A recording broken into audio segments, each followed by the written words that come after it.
The iconic cowboy actor Roy Rogers is up for auction today at Christie's, a final farewell that feels more like a bittersweet goodbye. For the family, letting go is tough. But history, after all, is only ever borrowed. Once, this was the happiest place on earth for fans of the Wild West. A museum filled to the brim with boots, saddles, and the golden legacy of America's favorite cowboy. But now, the Roy Rogers Museum is no more. Its doors are closed, its treasures scattered, and its loyal fans are left asking, what happened? How does a shrine to a national hero vanish without a trace? Was it money, obscurity, or something more personal? This is the untold story behind the fall of the Roy Rogers Museum, and the truth might be more heartbreaking than you imagined. Before he was Roy Rogers, he was just a boy named Leonard Franklin Sly. Born November 5, 1911, in Cincinnati, Ohio, Leonard's life began not in stardom, but in a tent pitched on muddy ground, the future site of Riverfront Stadium. It wasn't glamorous. It was cold, unstable, and raw. His father, Andy Sly, despised the grind of city life. Together with his brother, he built a makeshift houseboat from salvaged lumber, chasing a dream of freedom and self-reliance. In July 1912, they drifted up the Ohio River toward Portsmouth. But after the devastating flood of 1913, they dragged the boat ashore and lived in it like a home. It wasn't the American dream. It was survival, and it would shape Leonard's spirit in ways no one could have predicted. By 1919, the family had scraped together enough to buy a modest farm in Duck Run, north of Portsmouth. Life was hard but full of moments that mattered. Leonard learned to ride on a horse his father brought home, a simple gesture that planted the seed of destiny. His mother taught him to yodel across the fields, using their voices like a homespun intercom. It was play, it was connection, and it was music. Saturday night square dances gave Leonard a chance to entertain, singing, strumming a mandolin, calling the moves while the neighbors stomped in rhythm. His school years were fragmented. He studied in McDermott, Ohio, for a while before dropping out when the family returned to Cincinnati. He tried attending night school while working in a shoe factory alongside his father, but exhaustion crushed his will to study. He eventually let go of formal education, but not of his dreams. Leonard was just getting started. The Great Depression was closing in, and work was scarce. His sister Mary had already moved west, and the promise of California glimmered like a mirage. In a 1923 Dodge, he and his father headed for Los Angeles. They didn't stay long, but something about the place stuck. Leonard returned on his own months later, drifting between jobs, peach picker, truck driver, migrant worker, anything to survive. Then came the moment that changed everything. Mary convinced him to audition for a radio show called Midnight Frolic. Shy by nature, Leonard showed up in a western shirt Mary had sewn, armed with his guitar and a trembling yodel. He won the crowd. Soon, he joined the Rocky Mountaineers, a country group in search of a fresh sound.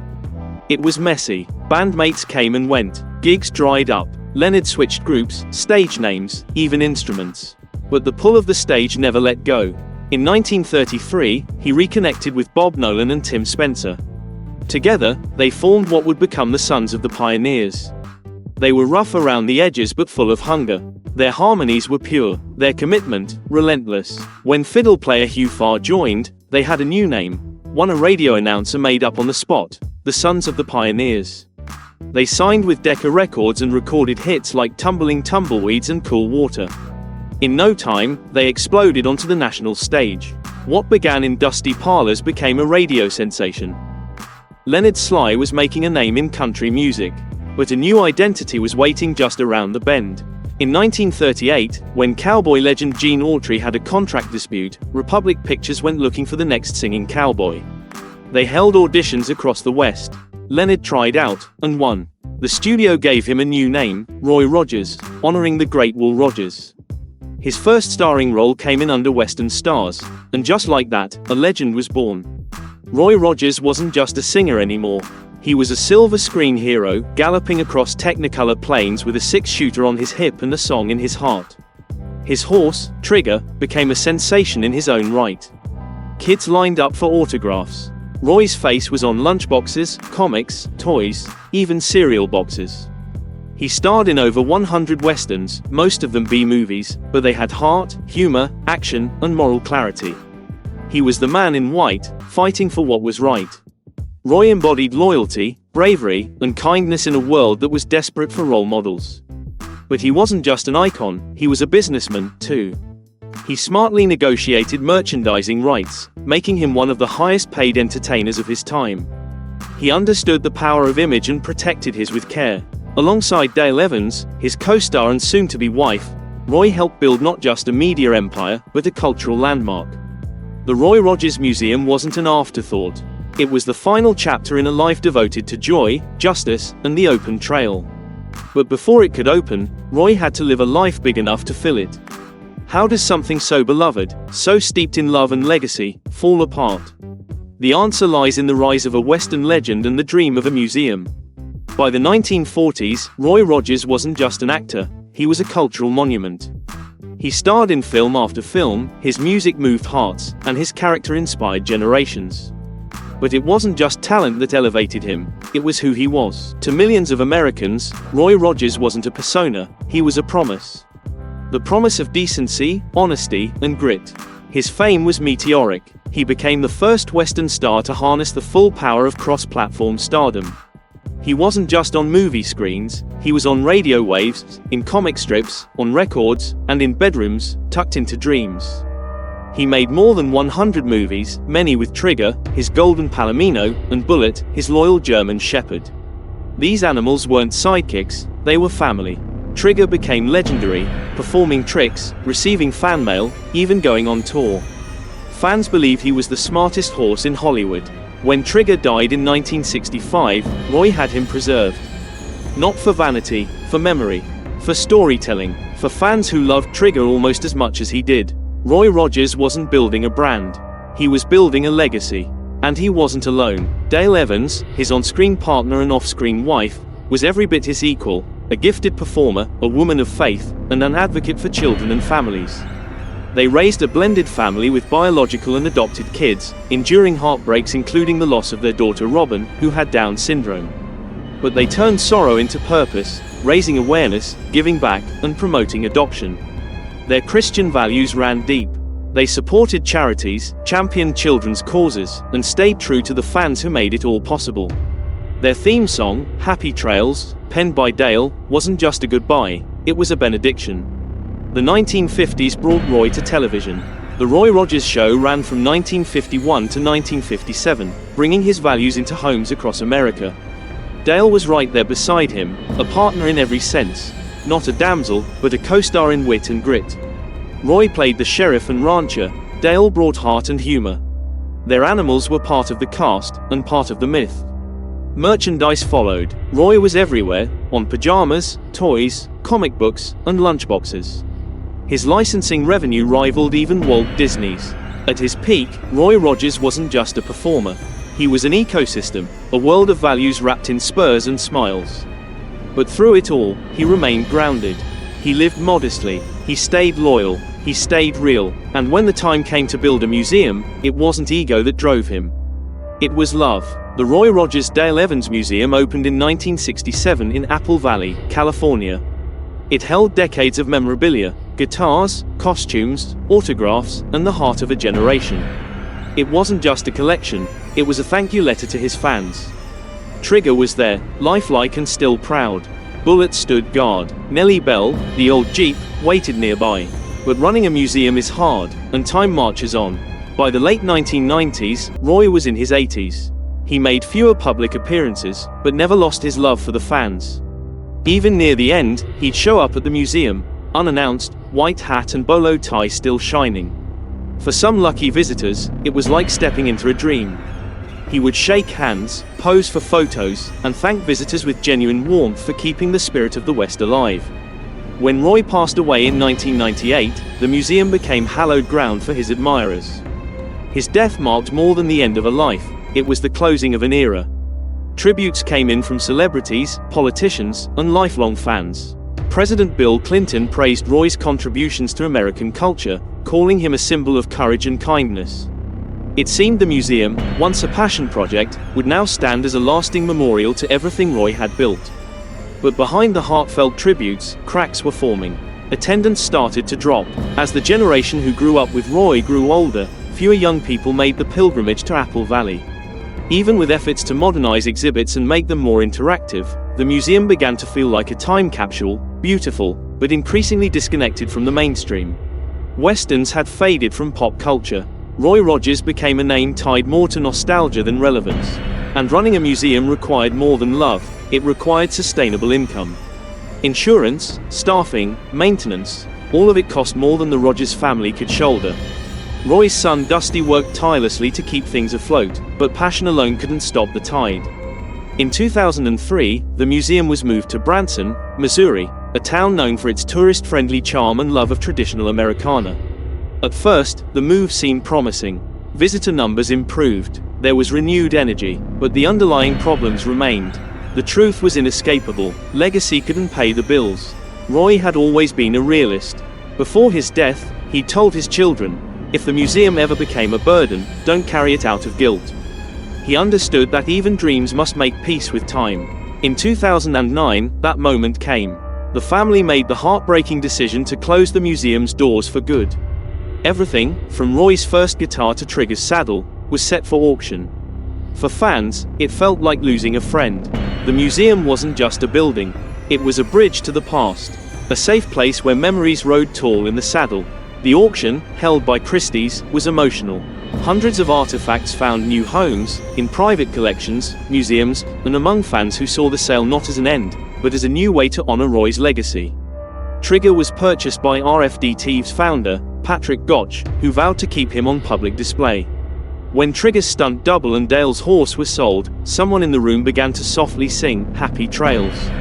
Slowly, the entire room joined in. No script, no stage, just a heartfelt farewell. The Roy Rogers Museum may have closed, but its story didn't vanish. Its spirit lived on, in fans, in collectors, in the quiet corners of memory. Roy Rogers was never just a cowboy. He was a symbol of character, family, and faith. And though the museum's trail ended in Branson, the man it honored still rides in the hearts of those who believed in him. What the public rarely saw was the emotional toll the closure took on the Rogers family. For Dusty Rogers, who had grown up in his father's shadow and later became the museum's curator, the decision wasn't just financial. It was deeply personal. He had walked those museum halls thousands of times, swapping stories with fans, watching eyes light up as they met childhood heroes cast in bronze and glass. Closing those doors was like losing Roy all over again. And the hardest part, deciding what to do with Trigger, Bullet, and the custom keepsakes Roy had treasured for decades. Dusty hoped to keep the collection together, perhaps donate it to another institution. But in the end, the auction scattered those memories across the country. The unity was gone, and yet, the family took comfort in knowing that Roy's story would live on in countless homes, classrooms, and conversations. His legacy had left the building, but not the world. Old westerns found new life on DVD shelves. Streaming platforms picked up The Roy Rogers Show, introducing Roy to a new generation. Fan conventions, throwback festivals, and cowboy reenactments kept the flame burning. The museum's closure didn't end his story. It revealed just how deeply he was embedded in American culture. Online, fans launched grassroots campaigns to rehouse the collection. Some proposed traveling exhibits or partnerships with libraries, schools, or historical centers. The dream of keeping Roy's legacy on the road, just like the rodeos he once headlined, never fully materialized, but it proved something powerful: the love hadn't faded. It had just evolved. Educators and historians began using Roy Rogers as a cultural case study. He wasn't just a cowboy, he was one of the earliest media pioneers. A man who moved seamlessly from radio to film to television, long before such transitions were common. From his voice to his values, Roy became a symbol of Americana. In faith communities, his and Dale's message endured. Churches that once welcomed him as speakers still played their interviews. Blog posts, tribute concerts, and children's lessons kept their words alive. Their message of hope, decency, and love found new relevance in a world hungry for moral clarity. In Apple Valley, the town Roy and Dale once called home, their legacy remained visible. Streets bore their names. Plaques on public buildings honored their work with charities and children. Even without a museum, Apple Valley felt like a living tribute to the couple who had shaped so many lives. And perhaps that was fitting. The museum's closing was painful, but it also marked a turning point. Roy's impact had grown beyond the walls of any building. His story had become folklore, not confined to glass cases, but woven into the fabric of a nation. His songs, his smile, his sense of justice, they lived on, shared not in hushed museum halls, but in living rooms, classrooms, and open skies. And maybe that's how he would have wanted it, not as a static exhibit frozen in time, but as a living legend, passed from one heart to another. Because in the end, the museum didn't close Roy's story. It simply passed the torch. The scent of polished leather, the soft lighting over Trigger's display, the worn pages of Roy's comic books behind glass. Every detail of the museum was a portal to a golden past. But nostalgia, no matter how powerful, couldn't keep the lights on. The 2003 move from Apple Valley, California, to Branson, Missouri, was meant to breathe new life into Roy's legacy. Branson, with its vibrant tourism industry and affection for classic Americana, felt like the right place. And for a time, it was. Visitors returned, headlines buzzed, Roy's name lit up marquees again. But the spark was short-lived. By 2007, cracks were beginning to show. Attendance didn't crash, but it ebbed, steadily, quietly. The audience was aging. The kids who once wore cowboy hats and watched Roy on black and white TVs were now grandparents. Their grandchildren, raised on superheroes and smartphones, didn't feel the same tug towards spurs and guitars. Dusty Rogers, Roy's son, had taken up the mantle. As curator, he poured everything into keeping the museum alive. New exhibits, promotional tours, partnerships. He even sent traveling collections to other cities. But it was like trying to hold back the tide with his bare hands. Then came the Great Recession of 2008. Tourism plummeted nationwide. Even Branson, built on nostalgia and music, couldn't escape the downturn. The museum was hit hard. Monthly expenses surged past income. Trigger alone, preserved for decades, required thousands each year in specialized care. Air conditioning, staffing, security, insurance. It all added up. And the math no longer worked. Dusty knew what came next. He remembered his father's words: "If the museum ever becomes a burden, let it go. Don't keep it alive out of guilt."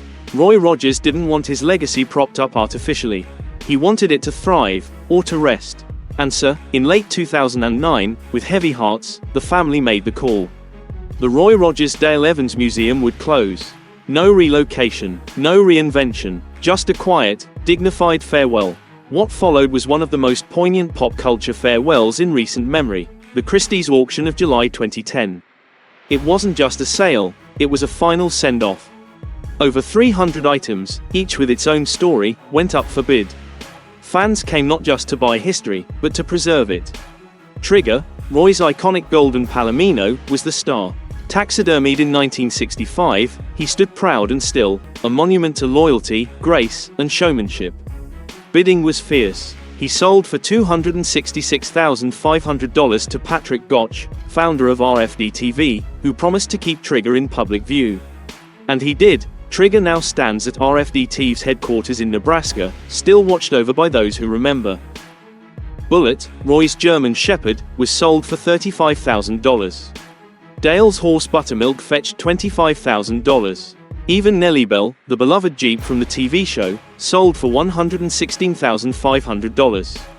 These weren't just props, they were co-stars in a universe millions had grown up with. For the Rogers family, it was an emotional farewell. Dusty admitted to crying the night before, knowing it was the end of his parents' legacy. But the crowd honored the moment with respect. As the final item sold, one voice began singing Happy Trails. It grew into dozens, then hundreds. No spotlight, no fanfare, just a simple, heartfelt goodbye. The closure sparked a national conversation. What happens to our cultural heroes when the world moves on? How do we preserve the past in a future that moves so fast? Roy had prepared for this. He told his children not to mourn the museum's end. Each generation writes its own story, but forgetting the past entirely is a mistake. His life was about more than westerns. It was about love, family, faith, and humility. Roy's legacy lived on in new ways. Fans shared memories online, cowboy reenactments flourished, and in Apple Valley, a statue of Roy on Trigger watched over the community, teaching kids values of courage and respect. Even critics re-examined Roy's impact, recognizing him as a pioneer who shaped American media and merchandising long before Disney. His name meant something. He wasn't just a singing cowboy, he was a trusted icon. Years later, his films are streaming. Documentaries are made, and Roy's message, that he tried to do the right thing, still resonates. Even without the museum, Roy's spirit remains alive in every fan who remembers. His values, honesty, humility, strength, are what the world still needs. The museum may be gone, but Roy Rogers never really left. He just rode ahead. Legends don't fade, they echo.